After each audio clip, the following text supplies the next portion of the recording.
Bonjour, je suis Jeannie Monguachon, avocat depuis 2008 au barreau de Lyon. J'exerce en concurrence, distribution, consommation, droit de la propriété intellectuelle et droit des données personnelles. J'ai rejoint le groupement Quorum Avocat à Lyon où nous sommes un groupement de plusieurs associés en droit des affaires, droit immobilier, droit social. Donc l'intérêt de l'action collective, c'est de pouvoir porter plusieurs affaires devant un même tribunal et donc de rassembler les demandes de plusieurs plaignants qui sont dans la même situation. V pour verdict, effectivement, permet de porter ces actions collectives puisqu'elle permet effectivement une gestion efficace des dossiers pour faciliter au quotidien le travail de l'avocat. Donc dans ce cadre, j'ai porté plusieurs actions collectives avec la plateforme V pour verdict et notamment une action très intéressante puisqu'en fait elle a permis effectivement d'obtenir réparation des préjudices subis par des demandeurs donc qui avaient été victimes d'une escroquerie organisée sur Le Bon Coin à travers une plateforme type Le Bon Coin mais d'autres plateformes également. Donc dans ces affaires, un escroc ouvrait un compte bancaire sous une fausse identité, un compte bancaire en ligne qu'il obtenait donc très rapidement.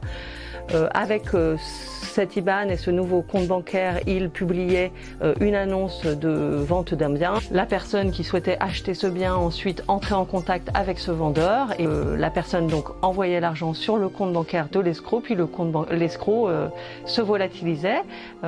évidemment n'envoyait pas le bien et fermait son compte bancaire. Donc cette action menée à travers la plateforme V pour verdict a permis en réalité de rassembler tous les plaignants qui, encore une fois, avaient des situations individuelles distinctes, de les rassembler pour pouvoir porter collectivement l'action et donc négocier auprès de la banque concernée le remboursement du montant payé indûment sur la plateforme. Donc V pour verdict nous permet à nous, avocats, de rassembler tous les dossiers sur la plateforme, de pouvoir donc vérifier s'ils sont complets, de pouvoir obtenir la signature des conventions d'honoraires également à travers cette plateforme et d'encaisser les honoraires, encore une fois, via cette plateforme, ce qui du coup nous simplifie au quotidien la gestion d'une action collective qui, par définition, est très chronophage. Par ailleurs, V pour verdict nous permet également d'avoir des échanges avec les plaignants, puisque très souvent on organise des visioconférences, des réunions pour pouvoir expliquer l'intérêt de l'action qu'on porte et puis répondre aux questions légitimes des plaignants par rapport notamment à la réparation du préjudice, qu'est-ce qu'ils peuvent attendre effectivement de l'action. Donc l'intérêt de l'action collective, c'est que ça permet d'inverser le rapport de force, puisque par exemple un demandeur qui a subi un préjudice de l'ordre de 50 à 100 euros sera en général dissuadé d'aller obtenir réparation devant les tribunaux puisqu'il aura des frais notamment d'avocat importants et évidemment se regrouper sous une forme collective, ça permet effectivement d'avoir un poids et puis de pouvoir bénéficier d'honoraires réduits d'avocats. Le nombre évidemment fait la force et c'est vraiment tout l'intérêt de ces actions collectives.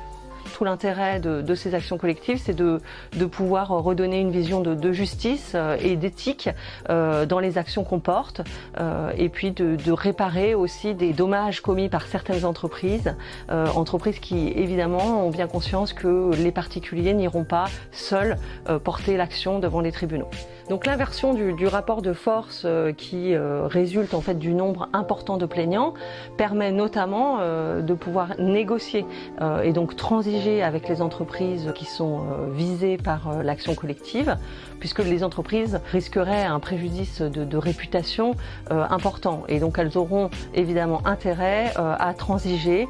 plutôt qu'à ce que l'affaire soit portée publiquement devant les tribunaux.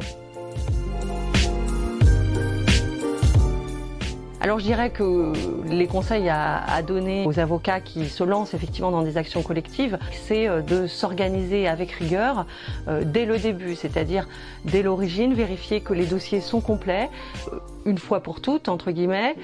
s'aider aussi d'outils informatiques type tableur Excel pour récapituler chacun des dossiers, ce qui sera en réalité très utile tout au long de la procédure. Voilà, ce besoin d'organisation, il me semble primordial pour pouvoir mener des actions collectives sans perdre trop de temps.